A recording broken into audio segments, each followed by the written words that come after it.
Well, welcome to another episode of National Divorce Talk Raw, where we cover the news that the mainstream media just won't make sure you're aware of and how it affects California and the topic of national divorce or secession as it plays out in America. Today's topic is going to be about something you're not really seeing. California is going to be the least empowered in pushing back against a Republican controlled Congress that it's ever been in 20 years. The Republicans are set to take control of Congress. And Californians famously loved the idea of resisting Donald Trump in 2016. Well, all of the things that allowed California to resist Trump's ideology in 2016 are going to be gone in 2022, meaning that life for Californians and fighting back against the Republican Congress and Trump ideas is going to be the worst it's ever been since California has faced Trump. Yes, California is going into the least politically viable and strong position it has ever faced in 2 decades, and it will be facing Trump this second time around, or Trump's ideology if it's embodied by DeSantis, to a degree it's never had to face. California is going to face a battle like it's never faced before, with even less tools than it's ever had before. Things are going to get worse than we Californians have ever seen in the last 2 decades. We'll cover it in detail right after this.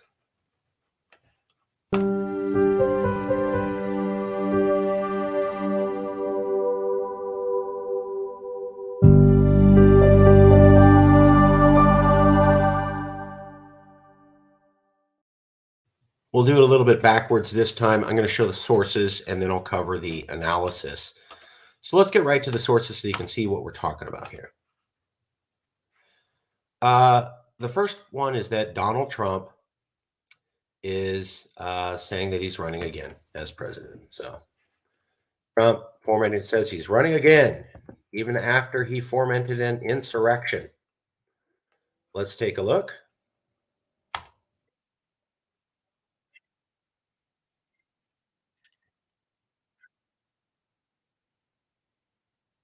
And that is Donald Trump announcing his candidacy for 2024. So it's out there. It's happened. We predicted that. A lot of people said Trump was done after he lost the election in 2020 and Trumpism was going to go away and Americans were going to realize that he was wrong and turn against him. And we said that's all garbage and none of that's going to happen. And we were laughed at. And now everything we predicted, as we predicted, has come true. So America did not get rid of Trump's ideology. They did not turn away from him. He did not go away. He's still there. When he lost in 2020, that's what the experts said. They were all wrong. We were the ones saying, this guy isn't going anywhere. This is America. Guess what? He's back. And the Republican Party is the Trump party, like we predicted. Okay. We're also going to take a look at this. How will California be affected by if Republicans gain control of Congress? So there's the article. We're also going to take a look at this article by San Francisco Chronicle. Here's how Republican control of the House will affect California. And we're going to take a look at this article. Whatever happens to control of Congress, California just got even more important. But I also want to point out this. This was the resistance movement of 2016. The resistance movement, also known as #resistance, was an American liberal political movement that protested the presidency of Donald Trump starting in November and later expanded to include not only Democrats and independents and Republicans who opposed Trump. This had people in the federal government, in the Senate, in the House, part of it. It had Republicans part of it. It had Trump's own staff against it. It had half of America backing. That was the resist movement. Here's an article from GQ magazine at that time. That is, by the middle of winter, the state itself seemed to awaken to its fated role as the consequential counterweight to the federal government under the newly elected president. California, it turned out, was made to fight, not flee. And so in the courtrooms, in Congress, and in daily pushback of its cities and citizens, the state seemed to be welcoming a new kind of showdown, sure to last the next 4 years, that we could call California versus the United States of America. So that is the resist movement, and California was able to resist with lawsuits and with help in Congress. And that's from this article.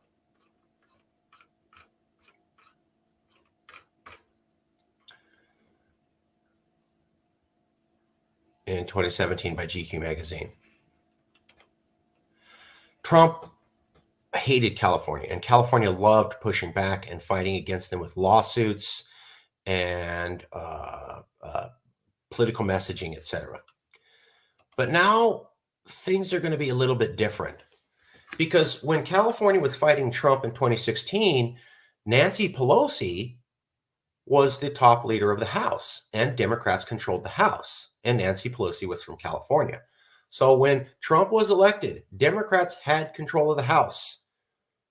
The person who was in charge was Nancy Pelosi. She was from California, and she had been in there for 20 years and had a lot of experience. Now we have to recognize the fact that Nancy Pelosi is gone, and she's stepping down after a 20-year run. Here's Cal Matters, a major policy magazine, going, what happens when Nancy Pelosi's gone? We need to brace, as in be worried and be prepared to take hits. Brace for the post-Pelosi future. And here's why. Republicans win the House, ending full Democratic control of Congress. Let's take a look at that. Republicans narrowly win House, ending full Democratic control of Congress. And let's take a look at this. Pelosi and Reid announce an end to the Iraq War of 2007. So this is Pelosi standing up to George W. Bush on the Iraq War. And here's the point of all of that. Let's go here. Californians will have less power in 2016 than ever. So in 2016, when Trump was in power and California was resisting, Democrats had control of the House. That meant they could launch investigations. They could affect the budget. They could also be friendly to California. They could be in charge of a lot of the staffing. So California had a receptive audience in the House. And the House had been led by Nancy Pelosi for 20 years. And Nancy Pelosi had a lot of contacts. And when Nancy Pelosi was fighting against Donald Trump, she already had experience fighting against the previous president, George W. Bush, on the Iraq War. Now Nancy Pelosi's gone. She's gone after a 20-year reign. Democrats are losing control of the House after a 20-year reign. Democrats and Californians are losing the only person with experience in fighting two different Republican presidents. So when Trump came along, Pelosi was ready for the fight. Why? Because she had been in charge for a long time, had a lot of contacts, and had fought against the previous American president, George W. Bush, on the Iraq War. Now there is no Pelosi. There is no California liberal supporting California values with 20 years of experience and contacts everywhere and experience in fighting previous presidents. Kevin McCarthy from California will probably be the next speaker, but he doesn't support California values. So we no longer have a Californian in the House who supports California values with decades of experience and experience fighting other presidents. We're going to have Californians not in control of the House and not have anybody in the federal government they can really work with to help in the resist movement. So in 2016, we saw the resist movement. Well, that was because Democrats control the House and Californians had a lot of influence in the federal government. Now Democrats don't control the House and Republicans don't have a lot of influence in the federal government. Give me 1 second to fix that.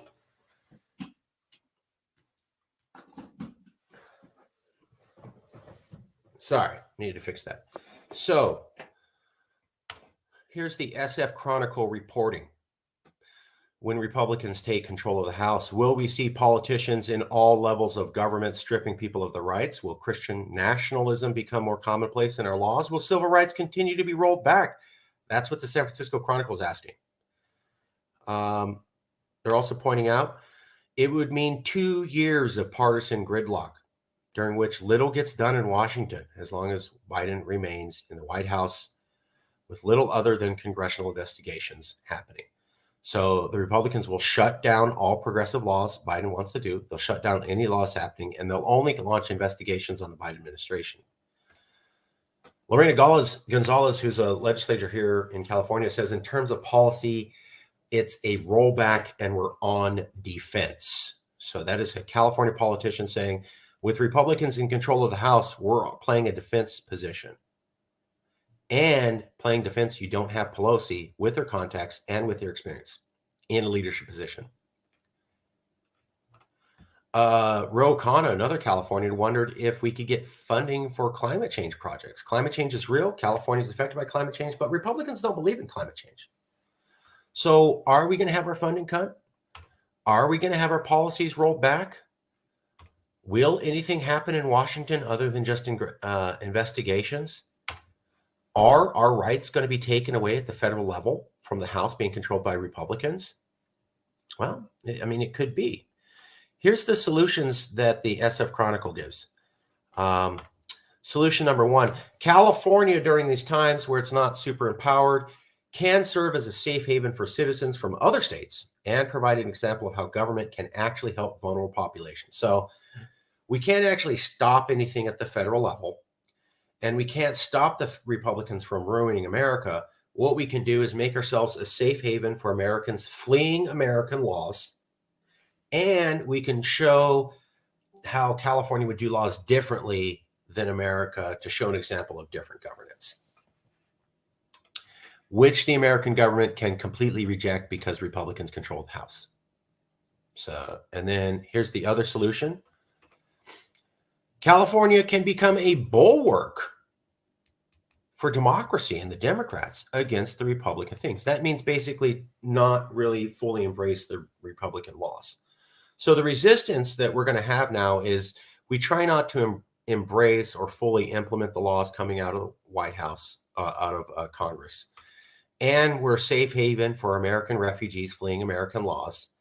And we provide an example of different governance. But what they're not saying anywhere is that we can change American laws or push back on American laws or sue the president to get different results. That's what we did in 2016. California outright refused to follow certain federal laws. California pushed back on Trump. California aided investigations. California launched lawsuits, which were supported by other liberal federal judges. Now California can't really do that. So look at what they're saying is the solution. Here are the solutions. Nowhere in there is resist, fight back, sue the federal government, stop implementing federal laws, and make sure the federal government doesn't do horrible things. Not in there at all. Here's the other solution. Not in there at all. Fight back, resist the federal government, don't implement policies, sue them, etc. So when Trump was elected in 2016, Californians immediately launched into the foray. We're going to resist. We're going to fight lawsuits. We're not going to follow what he says. The tone of 2016 is totally different for 2022. Why is the tone so different? The solution to Trump and the Republican-dominated federal government in 2016 was to resist. Now it's to be a bulwark, a safe place for refugees, an example of good governance that can be followed. The solution to Trump and the Republicans in 2016 was resist. Democrats held the House, though, and there was a tie in the Senate, and Californians were in charge. None of that is true now. Look at the predictions. Pelosi is gone. There will be no California values leadership. There will be no control of the House, which helped the budget and investigations. And there will be no experience in standing up to President Trump. So California is going into 2022 less empowered than it was in 2016. California is going into 2022 less empowered than it was in 2016. We used to have Nancy in a leadership position, able to call the shots, with experience, with the House backing her. There will be no House backing her. And we don't have Nancy. So you don't have the House and you don't have Nancy, which means you don't have the resist movement.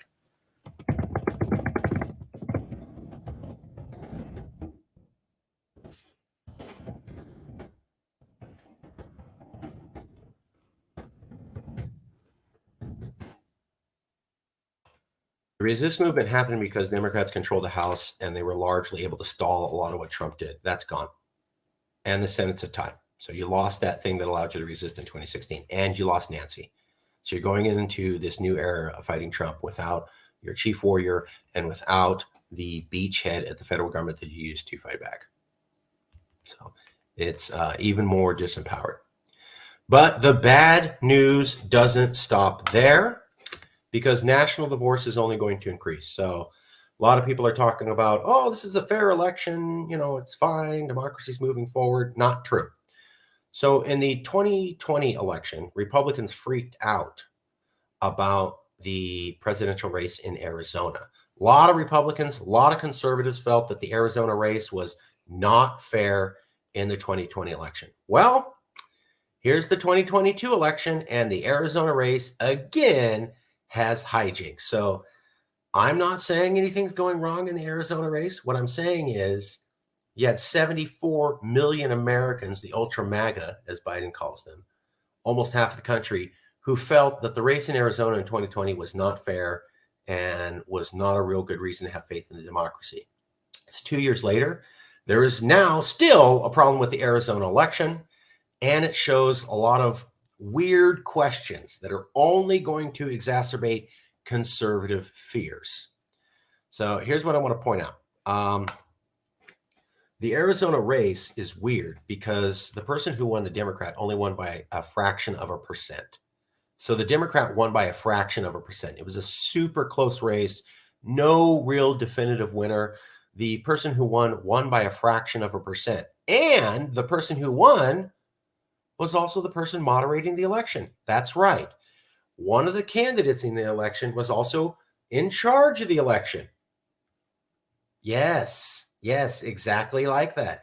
You have two people running, and this person also runs the election to make sure it's fair between the two of them.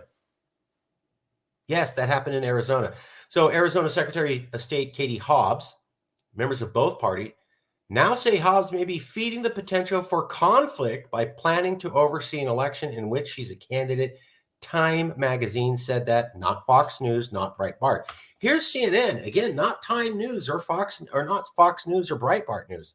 David Axelrod, a former advisor to Barack Obama, said Hobbs' stance on debates, which breaks with the 20-year debate tradition by a major party candidate in Arizona, is a mistake. So Hobbs refused to participate in debates, and Hobbs refused to step down as the moderator of the election. So Hobbs is running an election. She says, I'm not going to debate the other candidate. Voters don't really need to see my stance on the issues. That's really bizarre. Okay, that's never happened in 2 decades. An Obama official says that's bizarre. An Obama official on CNN says that's bizarre. The Democratic candidate isn't debating. And then you have Time Magazine and others, including members of the Democratic Party, saying, hey, Katie Hobbs, you can't officiate an election that you're part of. It looks horrible. That's the kind of thing they do in Russia and China. But she did it anyways. And all hell's breaking loose. Let me show you.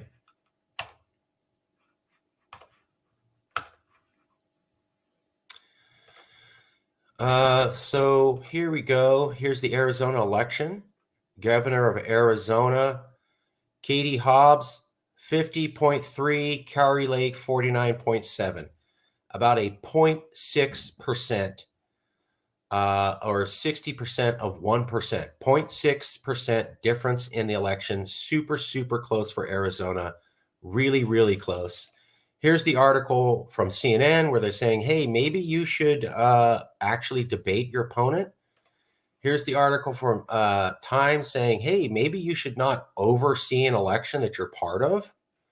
And here's the response from conservatives after they did it. This is on National Divorce, America's Freest and Fairest Election, where basically it's a roundtable of conservatives. And what they say is, did you see the election in Arizona where the person officiating it was running in it and also refused to debate?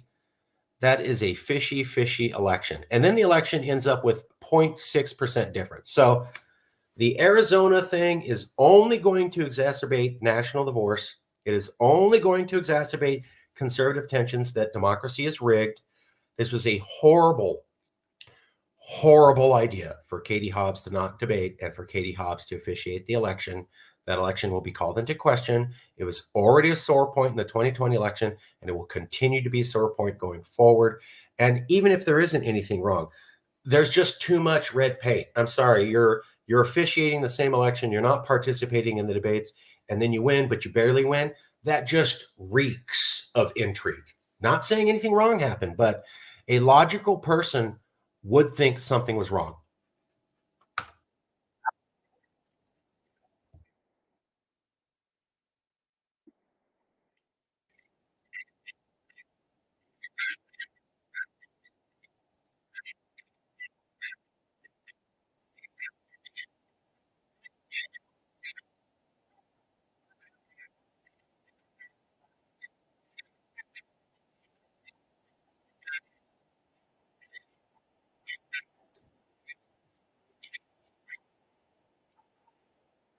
About 10 The clip is from minute 10 to minute 11. So minute 10 to minute 11 on this show, National Divorce, Arizona's freest and fairest election. You can see it.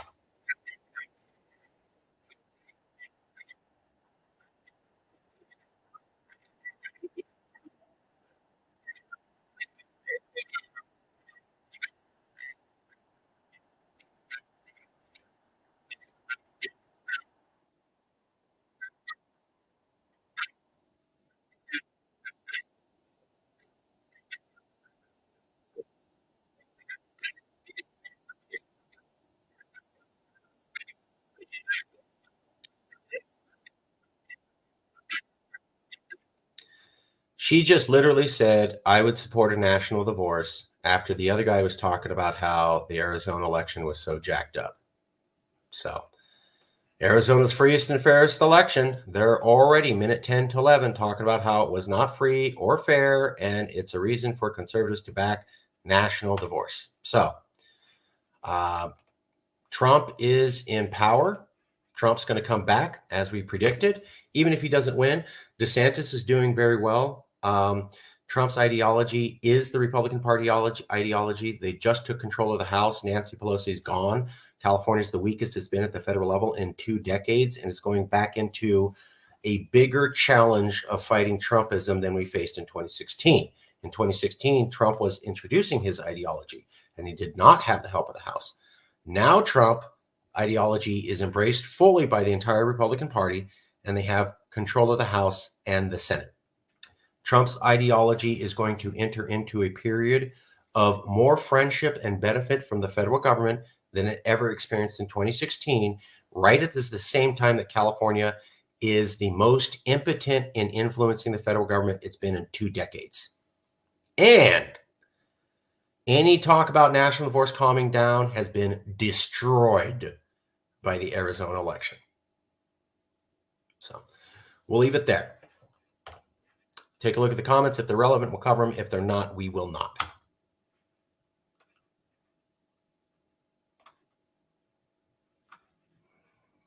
That's right. That's right. All right. Yeah. Okay. We'll check you guys later.